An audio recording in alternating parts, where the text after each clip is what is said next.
editing this out, right? This is getting edited out, right? And hello everyone, and welcome to Two Crazy Media, where we talk about the craziest news in both games and film. I'm Matthew, and this is Jason. Before each episode, I feel like we should start the show off with just a big question, and that's what game are we playing right now? So let's start with you, Jason. What game are you currently playing? I am playing Batman Arkham Knight. Any reason why? Just to play? Because it's a fun game. Totally agree. Currently right now I just got back into GTA 5 or GTA Online. I just decided to return to it because it sounded fun and something to do, and it's been really enjoyable right now. I've been having a lot of fun with the fun, creative, custom maps and Stairway to Heaven and fun maps like that you can do, like runners versus gunners, stuff like that. It's really fun. Alright, but let's get into the news. So the first news of the week is from Andrew Webster at The Verge, who says, and this is about the new Blumhouse is now creating a video game. Blumhouse is now creating video games, and they write, the new division is simply called Blumhouse Games, and it will be focused on original horror-themed games for console, PC, and mobile audiences. The company says, essentially, Blumhouse will be acting as a publisher of sorts, working with indie developers on projects with budgets below $10 million. So this basically means that now Blumhouse, who is known for big horror movies such as the latest movie Megan, movies like Insidious, Get Out, and just big horror movies. And now they're working on video games, but they are going to be smaller indie developed projects. What do you think about this? I think it's cool. Their movies are cool. I think there's potential for them to make really cool games that could be the next big things, but we'll just have to wait and see.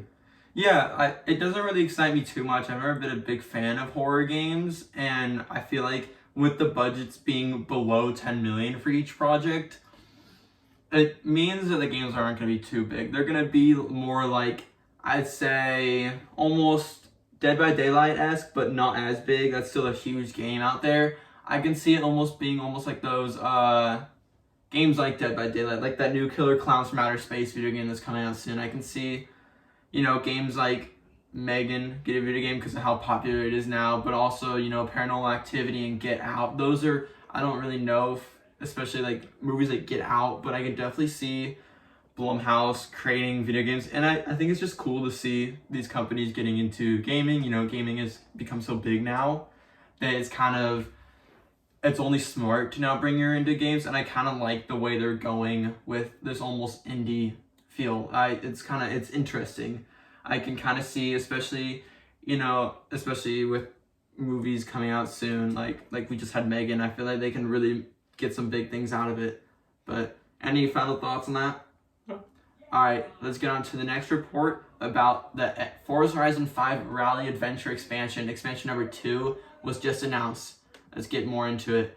Alright, so basically the new expansion for Forza Horizon 5 is known as Rally Adventure, and it will be releasing on March 29th of this year.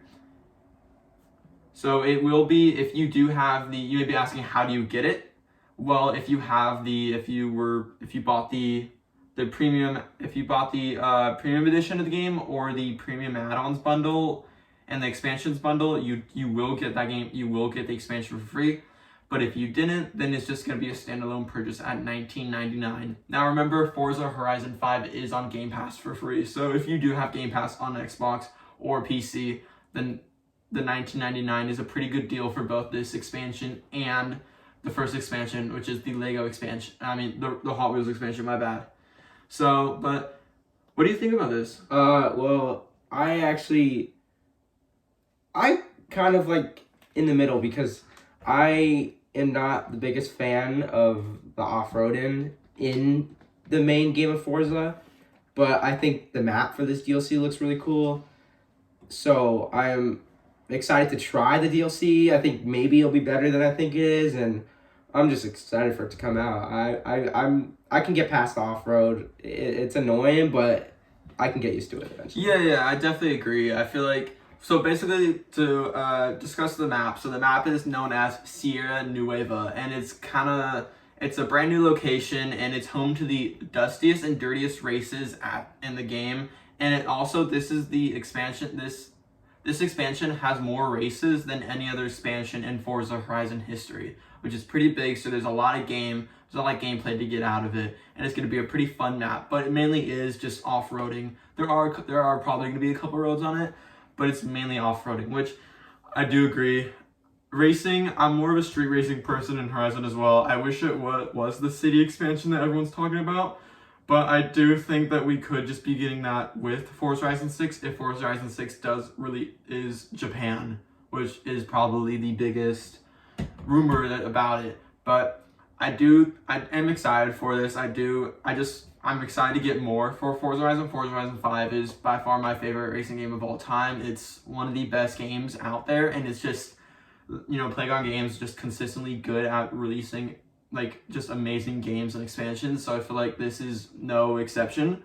But also, there's a lot of great details about this. You got a ton of new cars, including a couple old rally cars, a couple brand new dune buggies, off these crazy off-road trophy trucks, and more, it's very interesting. I like the new cars they're adding. It's everything, but they're mainly just off-road. You've got 3 different sort of groups or families or teams. And you can play with all 3 of them, but that's just kind of the progression of the game. There's also, and each one is a different type of racing. You have rally racing, you have asphalt rally, and you have kind of night rallying. And then another aspect is that you've got the brand new feature of the game where when you drive, you've got the call-outs. If you ever played games like Dirt Rally or games like that, much more hardcore rally games, you have on the top of the screen the sort of call-outs that tell you where you have a driver in the car with you, and they'll tell you, take a sharp right and a mile away. And then, so they're adding that to this game, and there's actually the person, you don't have someone sitting next to you, but you have someone in a helicopter to explain. But I feel like this expansion could be really fun, and I'm just really excited to have another expansion in Forza Horizon. Any last thoughts on it? I'm excited for it. Yeah, I think it'll be great. Next piece of news. So, recently, this week, we had the PlayStation State of Play event. Now, we're going to recap all the big news and games that came out. So, the first thing we got 5 brand new games confirmed for PSVR 2. So PSVR 2 just came out this early this week, and obviously we both didn't get it or have it, but a lot of people have, and there's been very much mixed thoughts. The main consensus of it is that people love it. The hardware is great. The hardware is amazing. It performs really well, and it's very advanced, and it's awesome. But the problem is that there just aren't that much games. Now I can see where people are coming from with that, but I also just think if you're talking about hardware in general, it's really good. The price is a little steep at $550, but if you're someone who's really into VR or someone that wants to try it out, I think it's definitely a good investment to have, because from what I've seen gameplay, especially with the Gran Turismo mode, that looks amazing. It looks fantastic, and same with Horizon. Horizon looks awesome. And just all those, it looks like a great thing. So I definitely recommend it. If you have I would definitely pick it up. I think it looks really cool. But let's dive into some of the stuff. So we got in the show a Destiny 2 Lightfall trailer. There's Destiny 2 just a new trailer for it, which supposedly comes out very soon. Do you have any thoughts on Destiny? I've never played Destiny 2. I think I have played it. Okay. But I haven't really gotten into the story, so I'm not the biggest fan of Destiny 2, so I'm not excited for this DLC, but I think that from the trailers it looks pretty cool, but I'm not really that hyped for it. Yeah, I agree. I played Destiny 2 when it came out, and then after that, I just didn't really touch it again. I enjoyed it. I really liked Destiny 2. I just, never really found a reason to get back into it. This could be one if it does look enjoyable. The trailer looks awesome. It's a really cool trailer that we got for PlayStation Plus. I definitely recommend you watch it. Go out and watch it. But I think it sounds fun, and it might get me back into it. And then next we got a 15-minute long trailer, just discussion on the Suicide Squad Kill the Justice League, which is a game that we have had trailers and have been talking about for a long time now. It was revealed like 3 years ago, and we've just seen very little of it. We've really only seen a couple like trailers for it, like smaller trailers, and never like too much gameplay. And so we're pretty close to release. The release is, I believe, May 29th. Yeah. So we're very close to it, and now supposedly we got this gameplay, and it's very different from what I thought it would be. You know, there's a lot of mixed feelings. It's a live service. If you don't know, it is a games of service game. So there's going to be a battle pass. It's going to be updated as time goes on, but there's still a story.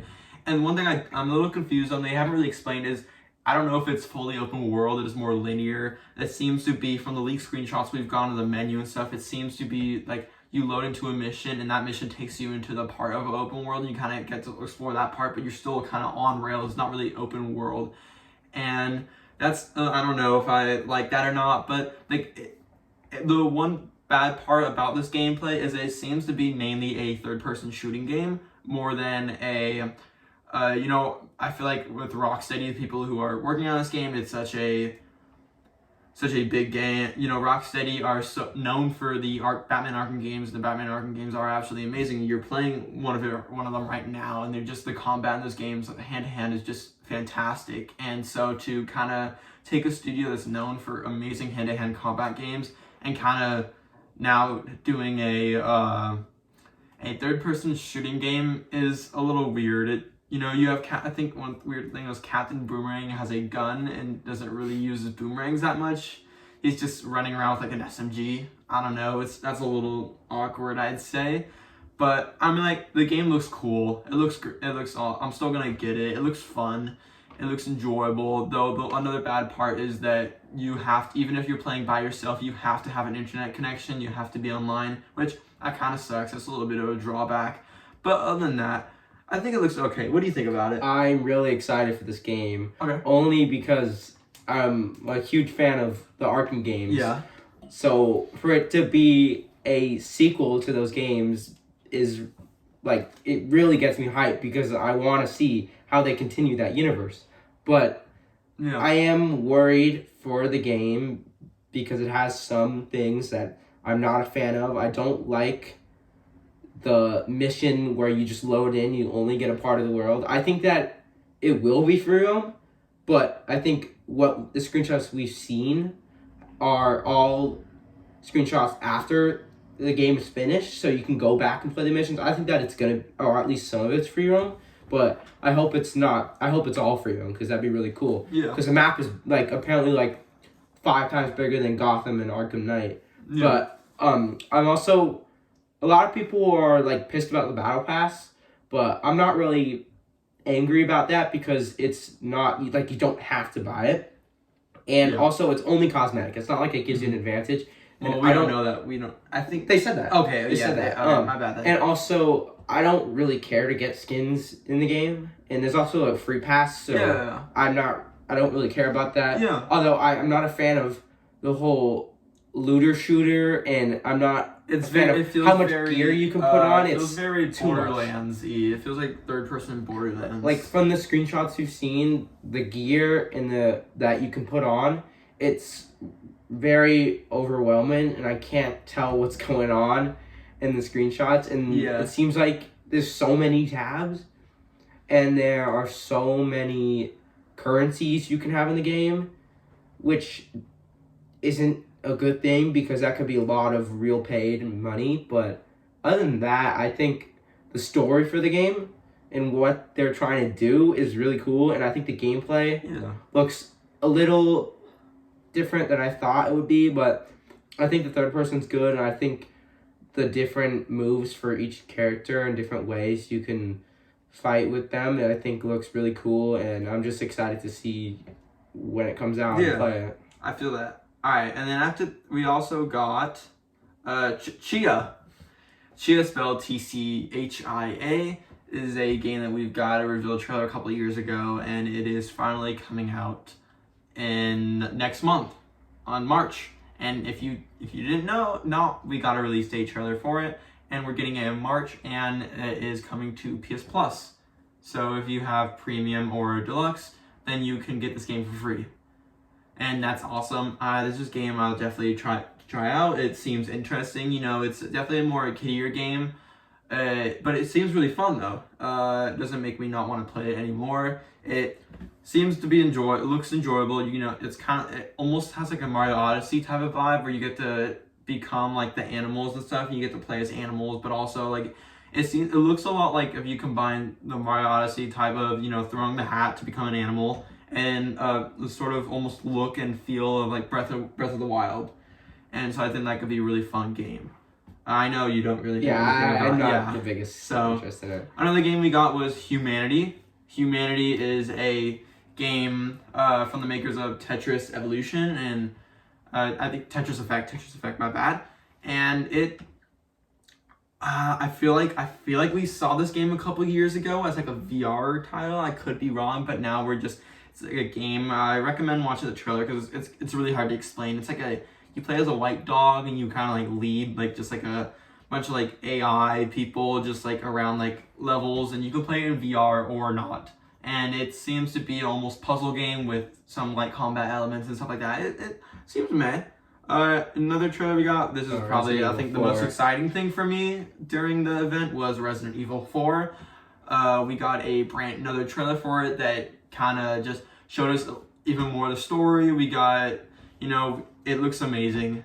Resident Evil 4 is such an iconic Resident Evil game, and it's so just amazing. So to have a brand new version of it that you can play that just looks this good and this impressive is just awesome. I think this is definitely on the top of my list for games that I'm most excited for, and also it's like really soon.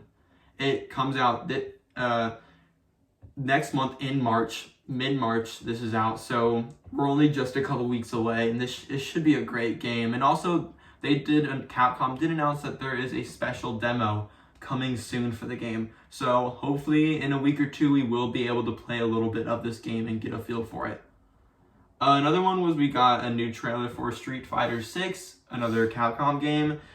Street Fighter 6 is coming out in June, I believe. And we got a new trailer showcasing 3 brand new people to the game. We have Cammy. It comes out June 2nd, so we have Cammy. We got who else did we? Two were We got Lily Cammy, and Zangief, if you remember him, and Lily. I've never played I've heard of some of the characters, but I've heard of Zangief and Cammy. I've never heard of Lily, but I've heard she's a returning character though. I've never played a Street Fighter game, so I can't really talk about. I'm excited. I think this is a game that I'd be down to try out. I'm not a huge fan of Street Fighter. I'm more of a Mortal Kombat type of person, but it seems fun. It seems interesting, and I've heard a lot of people really like it with the betas and stuff in it.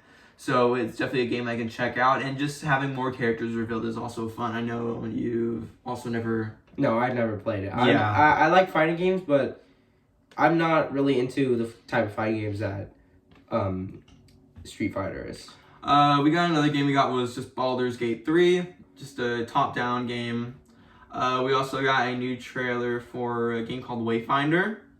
A brand new trailer for Goodbye Volcano High, which is a game we've seen a couple times. It's almost like a rhythm animated game, if you're into that. We also got, for VR, we got a trailer for a game called The Foglands, which is almost like a Western VR shooting game where you're like a cowboy type of character and you're shooting demons and spiders. That looks cool.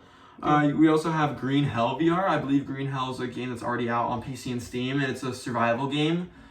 And it's now it's VR version, crafting arrows, surviving the wild, getting attacked by jaguars. Seems fun in VR. Another VR game called Synapse, made by the studio In Dreams. This is a game that almost looks a lot like a game it's a first-person shooting game that has a cool, unique power set with like these cool rainbow-colored powers. That looks fun.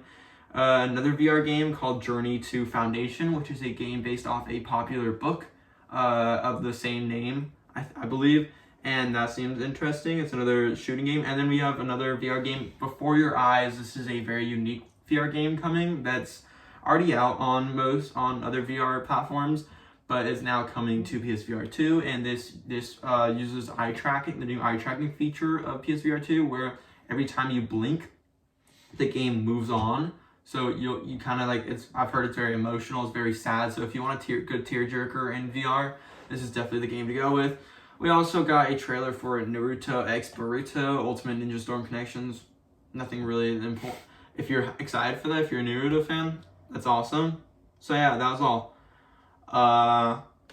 Now let's get on to the next report. So let's get into some Marvel news. On this channel, we are probably going to talk a lot about Marvel. We are both huge Marvel fans, and Marvel is sort of, there's always news coming out of Marvel every day. There's always some news coming out, and we're both just huge fans of Marvel, and I know everyone else is, even though Marvel fatigue is happening with a lot of people. You know, it's still just awesome. Marvel's still just great in my opinion. So let's talk about Deadpool 3 news. So Deadpool 3 is set to begin filming in May. This is from, and this article is from Zach Sharf at Variety, who says, Deadpool 3 director Sean Levy confirmed to Collider that his team is targeting a May 2023 production start for the comic book tentpole. The film not only pairs Ryan Reynolds' Deadpool with Hugh Jackman's Wolverine, but it also marks Deadpool's first outing in the Disney-owned Marvel Cinematic Universe. Levy assured fans the franchise will keep its R-rated hardcore violence, even with the backing of the family-friendly Disney.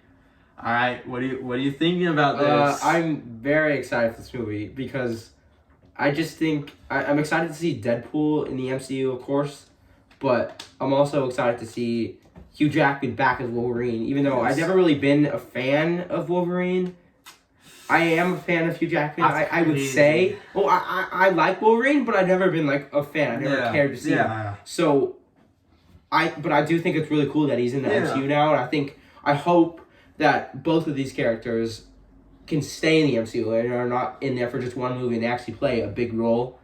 And I don't know what they're going to do with them being in the MCU, but I think it's really cool and I'm excited to see them meet some like well-known characters. Yeah, I definitely agree. Deadpool 1 and 2 are just some amazing films, and I think hearing about Deadpool 3 being in the MCU is kind of crazy. It's just this crazy thing. It's like, yeah, Deadpool's a character I would have never thought would be in the MCU. Just his vulgar attitude and just his like everything he does is very inappropriate, but it's also hilarious. And so kind of seeing that in MCU, we kind of got a little taste of what kind of breaking the fourth wall could be with She-Hulk, even though that was almost kind of light breaking the fourth wall with almost kind of funnier jokes, while Deadpool straight up just, you know, he's cussing and he's doing that while breaking the third wall. So I definitely think it's going to be interesting. I think seeing Deadpool in movies like Avengers, which we most likely will see him in King Dynasty and Secret Wars, seeing him in movies like that will be interesting. Is he going to still keep his, because I'm sure those movies will not be R-rated, but is he going to keep his, you know, kind of inappropriate cussing nature? And I think, could that affect the rating, or are they gonna kind of tone him down just for those movies so they can keep a PG-13 rating and not make him too bloody and too hardcore violence? I think that they'll keep most of his language the same. Maybe remove some bad jokes, but definitely gonna tone down on the gore and the blood of Deadpool, and he's not gonna do that, and he's probably not gonna play as big of a role as some other characters. See, I think he'll just be there for the comic relief. I've heard he was a big character in King Dynasty. Well, I think that's also because he can't die. I know, but I've also heard he's one of the big members. He's one of the bigger characters in King Dynasty, so we are gonna see him a lot in that movie. But I do think we're definitely gonna get toned down. I don't think they're gonna tone it down for Deadpool 3. I think they're only just gonna go crazier. You know, especially Wolverine and just how also violent Wolverine's fighting is. So I feel like it'd be interesting. We also heard rumors about the TVA being a big part in Deadpool 3, which is just awesome, you know? Some ties to Loki, you know, getting Owen Wilson's character Mobius is supposed to be a big part in the movie as well, which is just awesome. Maybe we'll even see Loki. Yeah. I've heard rumors about the story, though we don't really know too much details about the story, that it's almost like he's traveling through different universes with a TVA. I'm sure, knowing Marvel and bringing back old characters, we could see the old Fantastic Four with Chris Evans and everything like that. So I can definitely see that, and funny interactions like that. So I think this is just a very exciting movie, and it should be great. And filming soon, filming in May. That should mean that we get the film. I believe the film was November of next year. Yeah. Yeah. So that's awesome. Gives them time to not only film it but do work after on it, and that's awesome. I cannot wait. This is definitely, it's gonna be good. One of my more exciting games of the year, and I cannot wait. Alright, next report. So Xbox has signed a big deal with Nintendo, and this is huge. This could be the biggest news that we will talk about this week. Alright, so this is written by Shannon Connellan at Mashable.com. So they said Microsoft has signed a 10-year deal to bring Xbox games to Nintendo players, which means you'll soon be able to play Call of Duty on Switch. That is just crazy. I don't know how I feel about that, because I used to be someone who only played on Switch. I played on the Switch for 4 years, and I got so used to it. And when I moved to Xbox, it was super weird, because everything was 30 FPS and now it's 60. So I can't, and on the Xbox, Call of Duty performs with 60 FPS and it's really good. Yeah. So I can't, from when I played on Switch, it was really bad. You can't. Yeah. There were only a few games that were shooter games, first person, and they were all bad budget. They weren't the greatest games. Yeah. And so for them to put Call of Duty on there, I don't think that it's gonna be that great performing. I think it'll have a lot of issues, and since they can't go really that high above 30 without it having problems, I think that it's really gonna destroy the Switch, and I don't know if it's gonna handle it. I really don't. Yeah, it's very interesting. They're definitely doing this to have people to kind of finalize this deal with Activision. They really want to finalize this deal, and anything they can do. They also signed a deal with NVIDIA. Xbox signed a deal with NVIDIA to have Game Pass games on that. So I do feel like they're really just trying to do anything now at this point to finalize this deal, when at this point we don't know if it's going to be. I think it will eventually be, but it's just how long is it going to take? How many court hearings are there going to be until finally they say, all right, the deal's done, and Xbox now owns Activision. So I do feel like this is also a very interesting step. The last time we saw Call of Duty on a Nintendo console was Call of Duty Ghosts on the Wii U, and it was definitely a kind of small down version. There wasn't as crazy multiplayer or anything, and they said they wanted to bring actual multiplayer to Nintendo Switch, and they wanted to come out the same time it releases for Xbox and PlayStation and PC, and also to have all the same features, which is very interesting. I don't know how that's going to happen. I think this could mean that we are getting closer to a brand new Nintendo console, because as we know, the Switch has had a lot of trouble recently handling a lot of games, especially bigger games.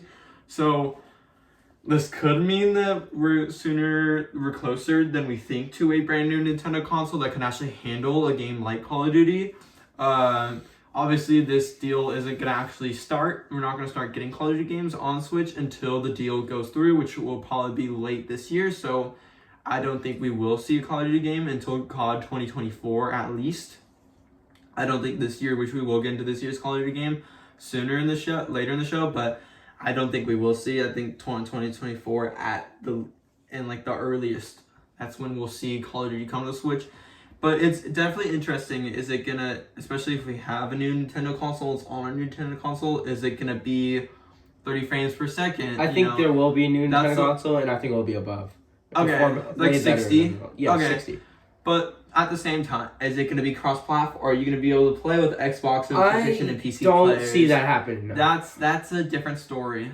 I feel like, depending on what this new Nintendo console could be that this could release on, if it's a controller and stuff instead, maybe it might be easier to go up against people on PC and Xbox, but who knows? I feel like if you're not someone who doesn't play on the Joy-Cons or you're a Joy-Con player, I feel like going up against people on the keyboard and mouse and actual like Xbox controllers and PlayStation controllers might be a little difficult. Joy-Cons are actually pretty good. Joy-Cons are good, yeah. For shooting games on Switch, they're actually pretty good. Like, yeah. I was able to do really good in my games. Like, not that the lobbies were that hard because, you know, you don't really get that much good internet for these games, but I do think the Joy-Cons are good enough to handle Call of Duty. You know, hopefully the FTC or the Federal Trade Commission actually just, at this point, just kind of lets off. They're definitely doing this to please the FTC and show them that, hey, we want to bring Xbox to other consoles. We're not just going to keep the Xbox. I mean, we're bringing the Call of Duty and Activision games, because this is not just for Call of Duty. This is for many Activision games. And how long until this, if this is a good thing and this brings in a lot of money to both Xbox and Activision and Nintendo, when this does happen, how long until we see games like Forza Horizon drop on the Switch? You know, we already have games like Minecraft on the Switch. So how long? That's an easier game to put. Yeah, but how long until how long until we get games like Psychonauts, which is definitely an easier game to get on there, and then we start getting up to the levels of Halo, Gears of War, and also Forza Horizon, which are definitely bigger, more demanding games, but they're like Call of Duty, and I feel like they could do it. They can also do Call of Duty in terms of cloud gaming. That's a way we've seen many games be on the Switch. You know, a big example is Hitman.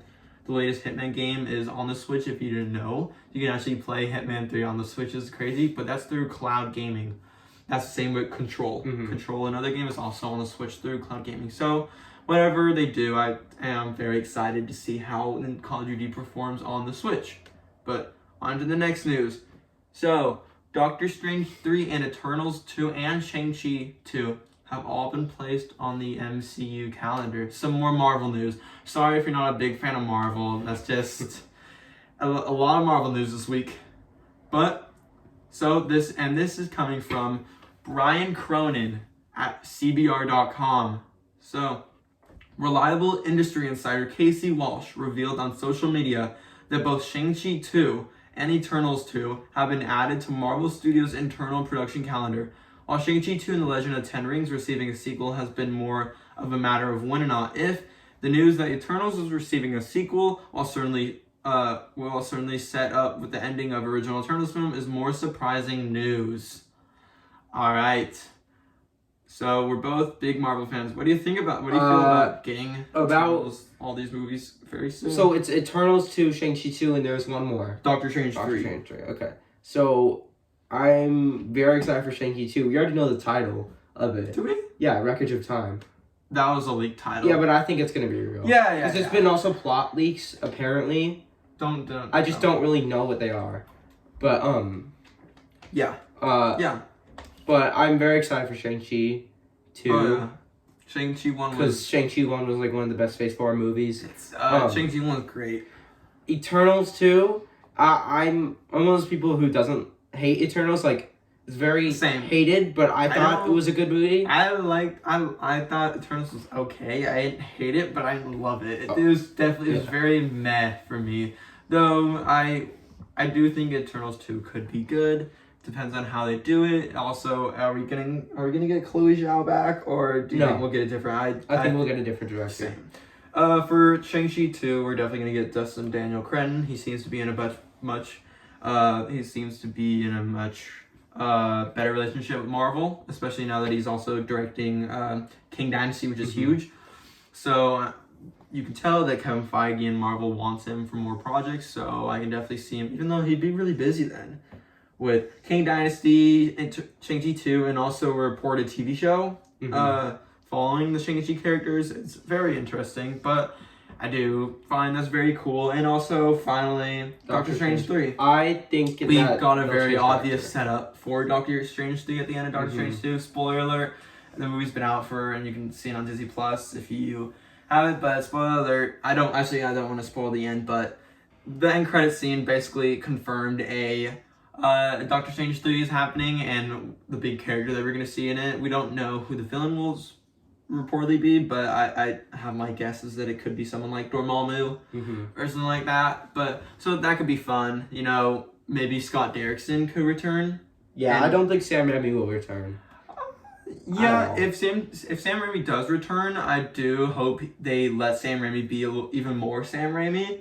I think when he's super Sam Raimi, I think it's just awesome, and I feel like they let him really be Sam Raimi. They kind of let him loose for Doctor Strange 2, but not like insanely loose, where you can tell he still had a couple of boundaries and barriers that he couldn't cross. But if they do Doctor Strange 3, I hope they go a little crazier with it. And if they don't have Sam Raimi, then Scott Derrickson is just as good, if not better, especially if we do get a horror because we're supposed to get a horror as Doctor Strange 2 when Scott Derrickson was on board, but after Scott Derrickson left, it was kind of less horror with Sam Raimi. So I do hope Scott Derrickson can kind of come back and make this kind of horror Doctor Strange movie even scarier than the last one.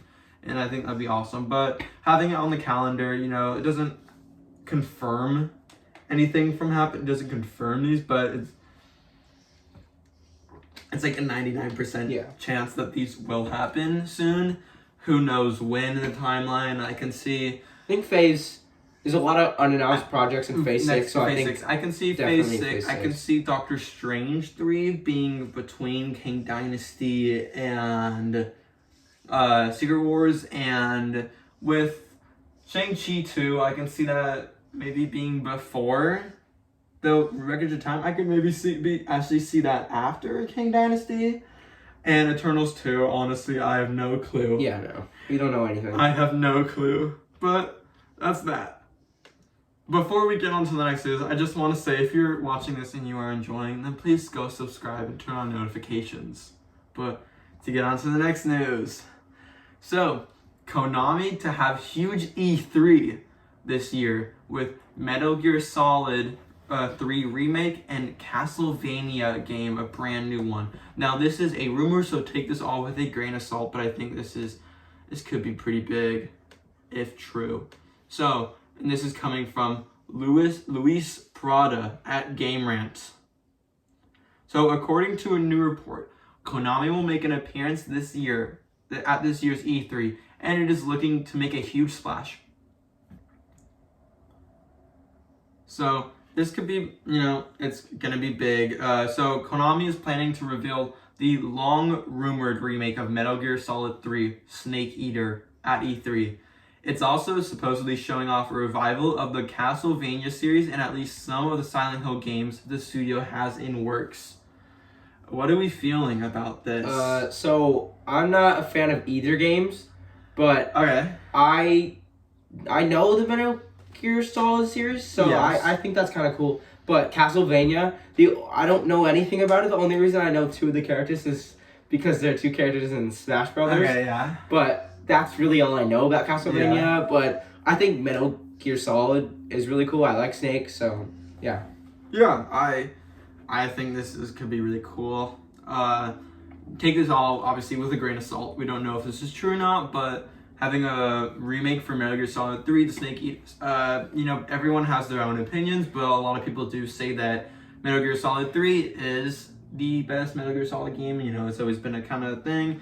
The only game I've played is Metal Gear Solid 5.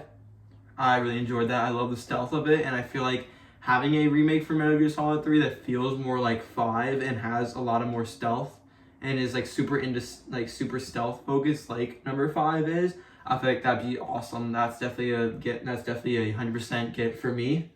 I'm super excited, and that could be an awesome reveal this year at E3. Another thing, Castlevania. I've never played any Castlevania games either, but I've heard it is they're rebooting the series, so it'll be brand new. And I definitely could see, this is a crazy guess, but I predict that a new Castlevania is in the works at Sony Santa Monica, the creators of God of War, which, that's crazy, that's not Konami is not PlayStation, but Konami does have a very good, close relationship with PlayStation. And the game director of God of War Ragnarok has said that the one game he would love to create is a new Castlevania game. And so I feel like if Sony Santa Monica is given a Castlevania game, I really think they can definitely knock it out of the park. I think those are they're amazing developers, and I feel like they can really knock a Castlevania game. It'll be amazing. And then also Silent Hill games. We've already got the Silent Hill reveal last year. It was a whole live stream. We've got that brand new Silent Hill 2 remake. The remake of the second game is coming. It's also Konami, and it's a PlayStation exclusive. It's coming sometime this year. We don't know the date yet, but it's gonna be more like, it's gonna feel a lot like they said the third-person Resident Evil game compared to what Silent Hill 2 as the original feels like. So it's updated graphics, and it's more of a Resident Evil 4-esque feeling to it, which is exciting. That's a good thing, yeah. I think it's a very good thing, and I cannot wait. So hopefully we see a lot of that coming soon. Another thing with Metal Gear Solid 3 is that one thing going against it is the absence of Kojima. Yeah. Obviously, Kojima was like the brainchild behind the Metal Gear series and a lot of other games at Konami when he used to work at Konami. And, when he left Konami, Metal Gear Survive happened, which is a horrible game and is made fun of by almost everyone. So hopefully they have not gone back to Metal Gear since Metal Gear Survive. So hopefully without Kojima, the second game hopefully it's big, hopefully it's good, and justice for Kojima. At least he's making amazing games at his studio. So, alright, next, also finally with the Konami thing, do you think it will be at E3 or Summer Games Fest? Jeff Keighley. I think E3 because it seems a little bigger of an announcement than most things. Yeah, but Summer Games Fest is also a huge game. So basically, the distinction between E3 and Summer Games Fest is also obviously Jeff Keighley's thing that he's doing, and E3 is E3, which is coming back this year. And it's going to be show floor at the convention center in LA in person, which is awesome. Hopefully we'll be able to go. I would love to go to that.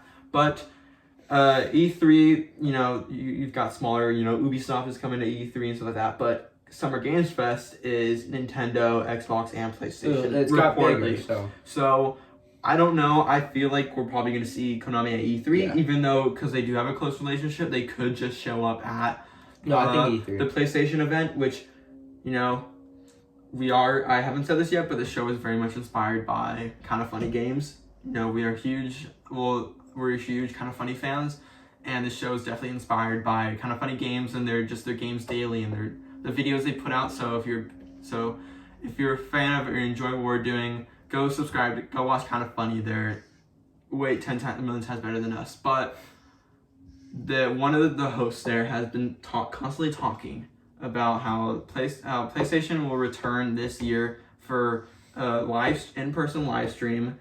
So basically, I think it was like 2016, 2015, where they did their E3 live stream at this theater in LA called the Rhine Theater.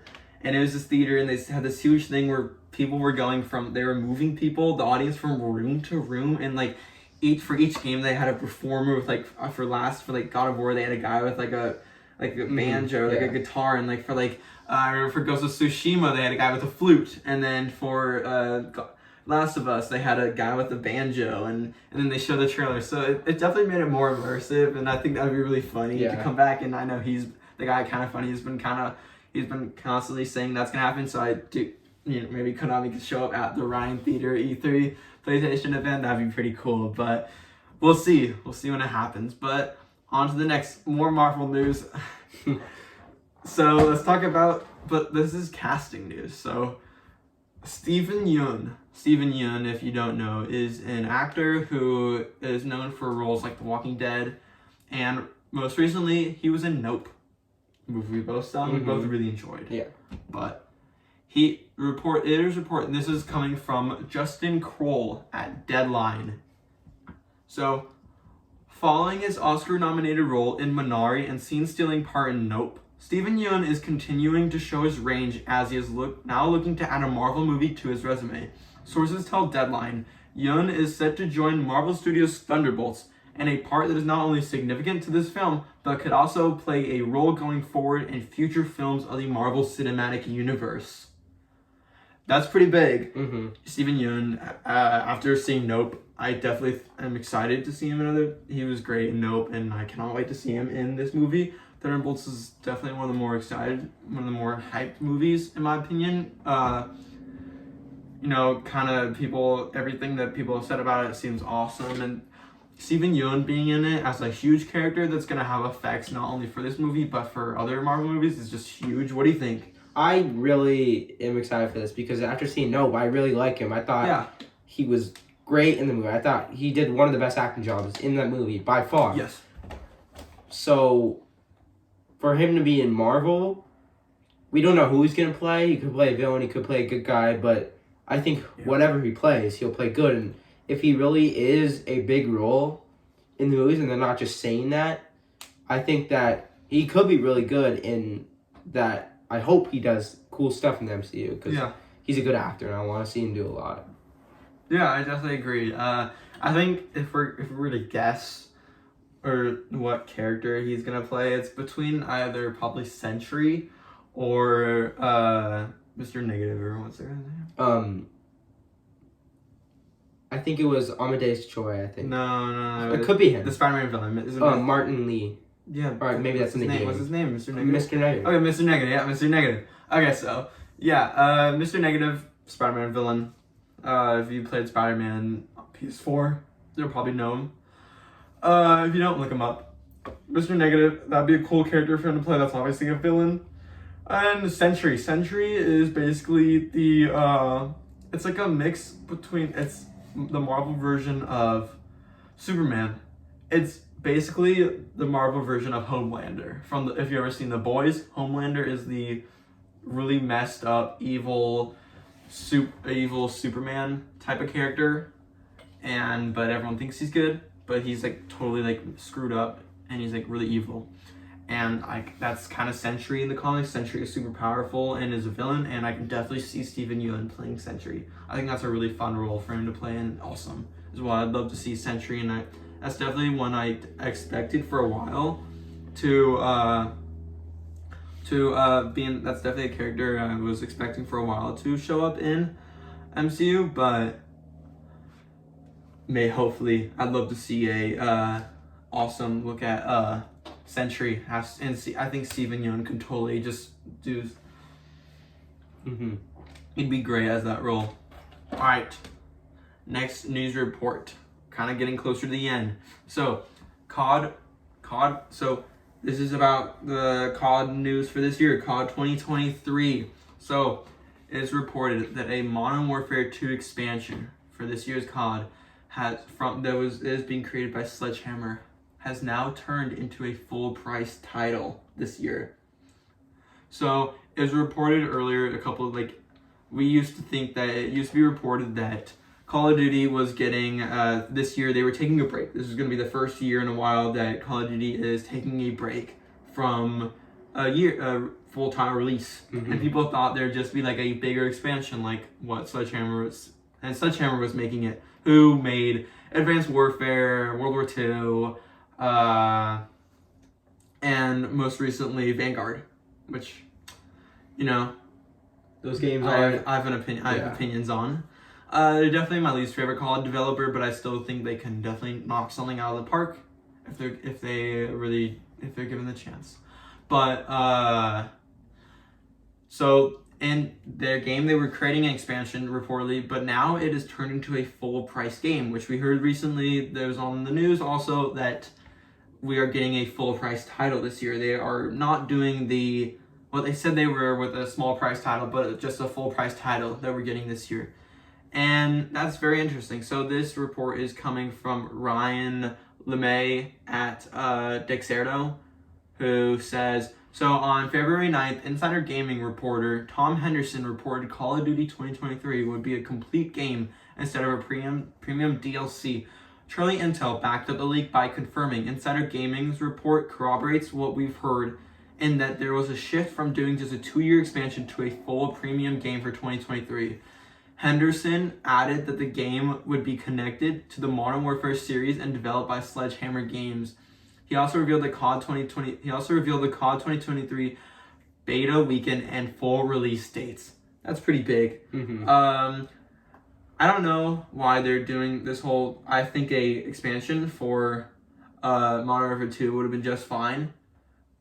I feel like we recently got this where a DLC turned into a full title. Yes, we did recently with the Crew, the new Crew game, the Crew Motorfest, that was revealed a couple weeks ago, or the Crew 3 was actually a couple of years ago first reported to be a Crew 2 expansion that take place obviously in Hawaii, and it was supposed to just be an expansion. But it was reported last year that it turned into an actual full price released full new game, which is happening with this, the same as this, which seems to be a trend. You know, people are creating these huge expansions and they're just turning into full price games. So it's interesting. It definitely won't be as big, I'd say, as Modern Warfare 2 or any other Call of Duty games right now. It's going to be a smaller one considering they probably have not been working on it for that long as people work on most Call of Duty games. I don't know. I personally have kind of had a huge Call of Duty fatigue. You know, Modern Warfare 2 just didn't hit for me as I thought it would. I enjoyed it for the first month of it, but then it normally with a Call of Duty game I'll play for a couple months and enjoy it, but this was the first Call of Duty game where after a couple weeks I was already done. The campaign was great and all, but I just kind of felt fatigued, and it's just so I don't know if I'm gonna get the new one. It depends on what it's gonna be. You know, we're gonna get a new Modern, so it seems like we are gonna get probably the follow-up to Modern Warfare 2 this year by Sledgehammer, not Infinity Ward, which is different. There have also been rumors about it that it's going to Sledgehammer Games is also worried about development, which I am worried about the development too, considering it's a shortened period they have to work on it. It's also reported that, it's, there's new multiplayer content. I don't know how much, it might be a little amount. Also, reportedly there's features, weapons and guns and maybe maps coming back, kind of being recycled from Modern Warfare 2 over to, but also new content as well. It's interesting. Obviously, I think the big thing about this is the story, as the continuation of the Modern Warfare 2 story. At the end, we got a big cliffhanger for Modern Warfare 2. If you haven't seen it yet, if you don't want spoiler, then go watch it. Or if you have, then yeah, I don't want to spoil it for anyone who hasn't played it yet. Okay, yeah, so I don't. But they definitely set up the end of the game to have a sequel, and I guess we're getting it sooner than later, which is cool in my opinion. I really like the campaign, so if anything, I'd get the game for the campaign because it was an awesome campaign and I had a lot of fun with it. So I hope that the new campaign is good and it's not short, because it seems like it could be a little shorter, but this is definitely a weirder. I would have preferred for them just to have an expansion this year and wait for COD 2024 to be as big as possible. Putting all studios on deck to make COD 24, giving an extra year as good as possible, because the last couple CODs have just not hit the same way the other CODs have. So, and obviously Activision is making so much money though that they just, it's not really a problem to them. What do you think? I'm not really I've never been a fan of Call of Duty. I never played it until Modern Warfare 2 came out, and I did play that. I thought the game was fun. I played a little bit of the campaign. I don't think I ever finished it. I kind of got a little bored of it. I wasn't interested. Although I did like the multiplayer. I played a lot of it until I eventually stopped, but I did enjoy it. I thought Warzone was really good. Yeah. But I kind of just got I did get a little bored of the game, and it got a little bit too much, and I can see how you're frustrated with every Call of Duty game. It kind of seems like they're all just, you can play it for a few weeks and then you're done. So I'm not about with this new Call of Duty game. I do think it should have been an expansion, but I'm not really worried about it. I don't care if it fails or it doesn't do. I don't think it will. I think the campaign could be good, but I think the multiplayer will be lacking. Yeah, like, So very I'm probably not going to lackluster. be getting it. So I don't really care how it does, but I can see why. people would I be feel like for me frustrated. it hasn't just been like a fatigue of Call of Duty, it's just been a full like multiplayer game fatigue. I've definitely just kind of been more single player focused the past couple months with games. I've definitely been enjoying the single player experiences more than multiplayer. I've just been kind of multiplayer is fun when you're playing with people, but it's just I don't know. I've just been really enjoying a lot of single player games coming out, and it's really just caused this total multiplayer fatigue. But hopefully this year's Call of Duty game doesn't just feel rushed, because that'd be pretty bad. But we just had 2 more reports. Mm-hmm. Next, pretty big one if you're into amusement parks or another Marvel story. This is the last Marvel story of the week. I'm so sorry, there's just a lot of news. But Rogers the Musical is coming to Disneyland. Isn't that exciting? Mm-hmm. So, let's get into it. So, this is from Christian Holub at Entertainment Weekly, with who he says, hopefully Marvel fans are ready for more superhero musical numbers, because what started as a brief joke on the Hawkeye TV show is now becoming a reality. Disney Parks announced on Thursday that Rogers the Musical will actually be staged as a short 1-act musical at Disney California Adventure later this year. That's pretty big. That's awesome. That's really cool. I'll say that I really am worried. I think it's really cool because I remember seeing that after watching the Hawkeye show, and I thought it was really cool. Oh yeah. But I'm also worried that it won't be similar to